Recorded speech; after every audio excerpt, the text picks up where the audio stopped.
I'm Mark. And I'm Josh. And this is Alter Ego Comics TV, episode number 102. We are from the comic book store Alter Ego Comics in Lima, Ohio. And every week we read a batch of new comics and we come to you and give you our recommendations because people want our recommendations because we work in a comic book store and we read so many comics. We know that everybody can't afford to read everything, but we can. So we tell you what's good and hopefully you buy it, either from us or your local comic book store. So it's actually been a year since we filmed in the store. We've been filming off-site, and this year we decided to come back and show off the store. So here we are. But let's get right to it. My pick of the week this week is Batman number 16 by Scott Snyder and Greg Capullo. And it is the continuation of the Death of the Family storyline. It's the second to the last issue. And the Joker is just a freaky guy. I kept looking at this. Capullo's doing an amazing job making the Joker look like he's never looked before. And there are flies buzzing around him all the time because he's got his ripped-off face kind of strapped on with something. I don't know, rubber bands or medical equipment, who knows. But the Batman is in Arkham Asylum. He's there for pretty much the final showdown with the Joker, and we get some of Batman's rogues gallery showing up as members of Batman's court. See, the Joker is trying to crown Batman king and get rid of his little family. The Joker is the jester. We've got the Penguin as the bishop, and the Riddler as the strategist, and Two-Face as the judge. So it's just amazing. Snyder's been doing such a great job writing the storyline. Capullo's been doing an amazing job with the artwork. And at the end of the issue, I wanted the next issue. That's a sign of a good comic. When you get to the end, you're like, I got to wait a month before the next one comes out. Definitely, though, read the backup story by James Tynion IV and Jock. It basically picks up where the issue ends off, and we get some kind of behind-the-scenes stuff going on between the rogues. Really good stuff. And my first pick this week was All New X-Men number 6 by Brian Michael Bendis with art by David Marquez. And this is great. All New X-Men has been one of our picks almost every time it's come out since the Marvel Now started. And this is a really solid issue. Some of the other issues have been about blow-ups and confrontation. This is a much quieter issue, although there are a few confrontations. But you get great little character moments as Jean Grey deals both with her powers returning and kind of getting powers she didn't have in the old timeline, her kind of bonding with Kitty and Storm, these women who she knew so well in her old life, who remember her as a friend who she has no memory of and hasn't met yet. And you also get great little character moments like Angel meeting his future self, who is quite a bit different.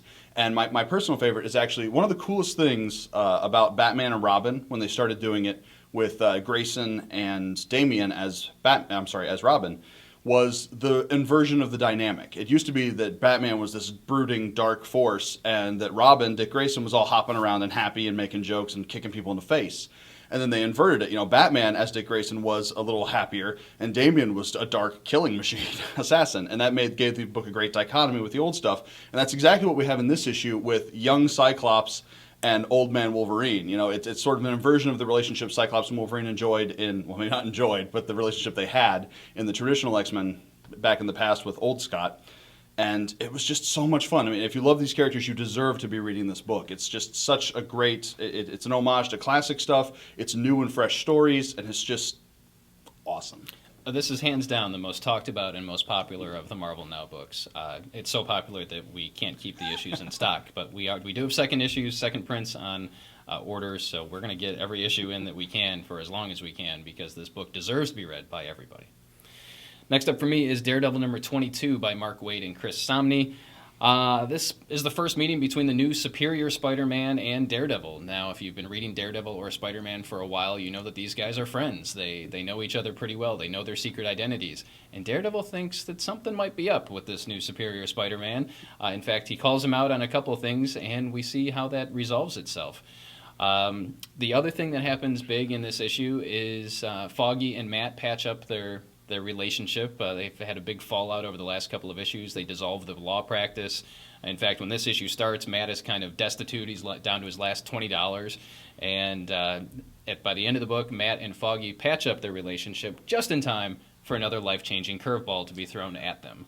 So Waid and Samnee are doing an amazing job on this. I didn't think that I could like anything more than Waid and Marcos Martin and Paulo Rivera from the first couple arcs. But as far as I'm concerned, Waid and Samnee can be the team on this book forever. It's just so good.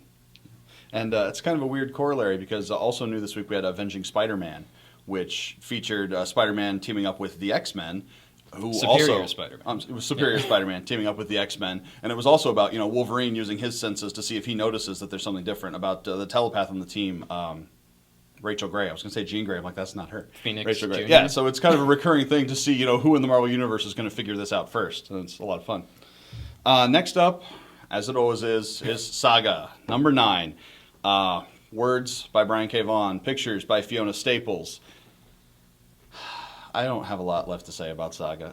If you haven't read the first issue, Saga is awesome. Continues to be awesome. This issue is especially cool in that we cut away from the main family drama and get into some of the ancillary characters that we've seen previously, a little bit set up in the previous issue, and it stays very strong. The book is not necessarily anchored by one strong dynamic. It's all of the characters are three-dimensional. All of them are human, even the ones that aren't actually human, and it's just so much fun to see these secondary characters fleshed out. And I don't know about you, but every week, or every month as it comes out, I love to read the letters page. I spend nearly as much time going through that as I do through the main issue. It's just great little character moments. You get a lot of insight into the writer's sense of humor and psyche. And Saga, in case you are one of the 4 people on the planet that don't know yet, Saga is good. Yes, as I was going through, in my mind last night, going through my stack of comics and going, okay, what am I going to say about these books? My Saga review would be Saga. What else is there to say? Yeah. It's going to be on the list every time it comes out. The great thing about this, though, is if you're watching this for the first time, if you've heard about Saga but never checked it out, the first trade paperback is out, which collects number 1 through 6, and then we have 7, 8, and 9 in stock. So if you're looking to get into the best comic book series being published right now, you can pick up the trade, which is only $9.99 for the first 6 issues. Crazy. And then jump in with 7, 8, and 9. Next up for me, Captain America number 3 by Rick Remender and John Romita Jr. I think every time I pick this book, Josh makes a face. I don't know if he just made one, but he's like, really? What? I'm loving this book. To have Captain America as really a fish out of water. I mean, he's in a completely different dimension, which bears no resemblance to Earth whatsoever. And he's on his own. He doesn't have his partners. And there's no Falcon. There's no Black Widow. There's no Sharon Carter. There's no Winter Soldier. It's just Steve Rogers, Captain America, trying to survive and keep this kid safe that he's taken under his wing. And he's kind of sort of failing, which doesn't happen to Captain America very often. This book gets the prize this week for the gross-out moment of the week. There were truly some gross-out moments in the Bat books due to the Joker being involved, but the first few pages of Captain America, you've won for the gross-out book. You should check it out. Also, I haven't been the biggest fan of John Romita Jr.'s artwork in recent years. I loved his early stuff on X-Men and Spider-Man, Iron Man, Daredevil in the 80s. But I've got to say that his work on Captain America is the best that I've seen in recent years. So thank you, John Romita Jr., and I'm sorry for bashing you in the past, but the stuff you're doing here absolutely works for this book. Next up, my next pick is New Avengers number 2 with words by Jonathan Hickman and art by Steve Epting. I liked New Avengers 1. I thought it was a solid start to the series. But this is a first issue. Like, this is the issue where by the end of the issue, I'm like, I want to keep reading this book. I want it to go on. It's awesome. We've got a new Illuminati assembling with a few lineup changes. We've got them talking with the things we saw in the first issue about collisions of universes and possible dimensions collapsing on each other. And in typical Hickmanian fashion, we get some diagrams about scientific concepts that I don't actually understand, but were very cool and illuminated it. And it's nice when they can take things that don't make sense to normal people, but would make sense to everyone at this table. I mean, you've got a table with Reed Richards and Tony Stark and Beast and T'Challa, the smartest people in the Marvel Universe. They get concepts that are, postgraduate things for normal people. And Hickman manages to make it come across in a understandable fashion, and which is great because then we have like everyman like Steve Rogers at the table who they have to explain it to because Cap is not super smart. He's just normal smart like the rest of us. So New Avengers really captures some of the magic that Bendis had on the old New Avengers, especially obviously during the Illuminati run. And it's definitely worth a look. If the first issue didn't quite do it for you, you might check this one out and you might be surprised. And we've actually noticed a big disparity in sales between Hickman's regular old Avengers and Hickman's New Avengers. As far as the New Avengers not selling nearly as well as regular Avengers, this book will put you on the path of appreciating it. The first one, I think all of us read the first book and went, what? What just happened? but this one explains a lot. So we still have plenty of copies of issue 1 on the shelves. So you can come and pick up 1 and 2 and get off and running. And again, the 2 books will at some point intersect, I think, much like FF and Fantastic Four did when Hickman was writing those. Yeah, and if you were liking it when Hickman was writing it, one more time in there, this definitely picks up some threads from that. The whole storyline with T'Challa being the Panther of the Dead that was brought up in Fantastic Four and FF with Reed is definitely being continued into the new Avengers stuff. And this is a slight spoiler, but 2 words, Infinity Gauntlet.